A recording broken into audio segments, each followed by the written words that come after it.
Moin Moin und herzlich willkommen bei Santory. Schön, dass du eingeschaltet hast. Ja, wenn du ganz neu auf meinem Kanal bist, hier dreht sich alles rund um das Thema Nischenparfums. Ich veröffentliche ja im wöchentlichen Rhythmus Reviews zu Nischenparfums und ich würde mich über deine Unterstützung, über ein Abo freuen. Ich bin ja erst ganz neu mit meinem Kanal am Start und ja, kann deine Unterstützung gebrauchen. Heute geht es um den King der Parfums, zumindest ist es für viele der King, und zwar um Naxos der Firma Xerjoff und zwar um den Batch nach der Reformulierung.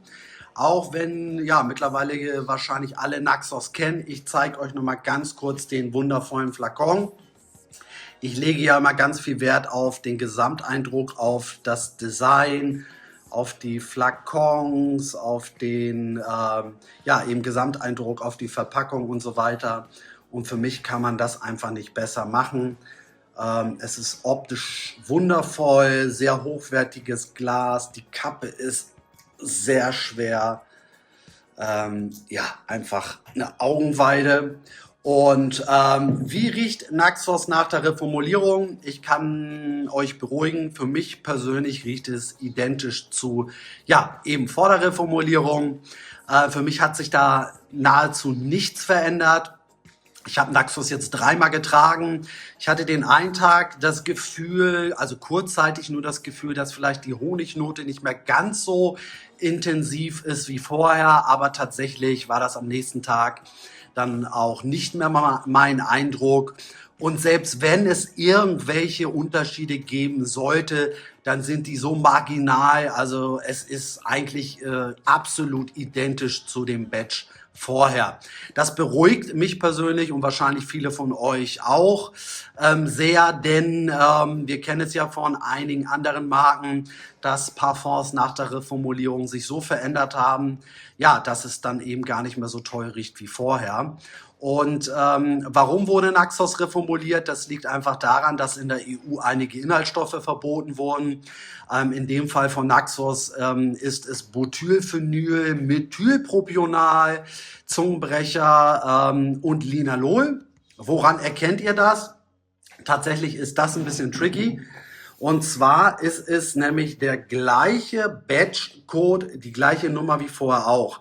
32021N ist eben auch der Batch nach der Reformulierung. Der hat sich nicht verändert. Das finde ich so ein bisschen verwirrend. Woran man es aber erkennt, sind eben die Inhaltsstoffe, die hier nicht mehr aufgelistet sind. Und ihr erkennt es aber vor allem an dem goldenen Hinterlegten. Das war vorher anders, da sah es eben eher so aus und jetzt ist es gold hinterlegt. Also wenn ihr dann eben so eine Verpackung habt, dann wisst ihr, okay, das ist der Naxos nach der Reformulierung. Ich gehe auch mal ganz stark davon aus, dass bis auf einige Restbestände es in nächster Zeit eben nur noch die reformulierte Variante gibt. Ja, und hier nochmal das Design, für mich optisch, wie gesagt, einfach eine Augenweide. Besser kann man es nicht machen. Ich zeige euch trotzdem noch mal die Verpackung. Die Schatulle sehr hochwertig, massiv, einfach toll. Und hier drin liegt dann eben das Parfum. Also wie gesagt, optisch für mich eine 10 von 10, besser kann man es nicht machen. Ich kann ja Naxos noch mal ganz kurz vorstellen. Ich denke, viele kennen ja das Parfum, aber trotzdem, ja, wie riecht Naxos? Naxos ist ein Honig-Tabak-Parfum mit Zimt, Vanille und Tonkabohne on top. Es ist für mich einer der Parfums, wo man wirklich die Qualität herausriecht. Es riecht für mich, für mein Empfinden, sowas von hochwertig. Es riecht so komplex, so weich. Also man riecht wirklich ja, die Weichheit heraus, die Qualität heraus. Ganz, ganz wundervoll. Wir haben eine sehr spritzige Kopfnote durch Bergamotte und Zitrone. Ein bisschen Lavendel ist mit dabei. Und dann hat man eigentlich schon, selbst in der Kopfnote, schon so Honig-Tabak-Vibes. Nach 10 bis 15 Minuten, ja, nach der Kopfnote ist es dann eben ein ganz wundervolles Honig-Tabak-Parfum mit Zimt, Vanille und Tonka on top. Ja, also abschließend kann ich sagen, Naxos ist für mich, für mein Empfinden, genauso wundervoll wie vor der Reformulierung. Für mich einer der tollsten Parfums überhaupt. Die Haltbarkeit und Sillage hat sich für mein Empfinden auch nicht verändert.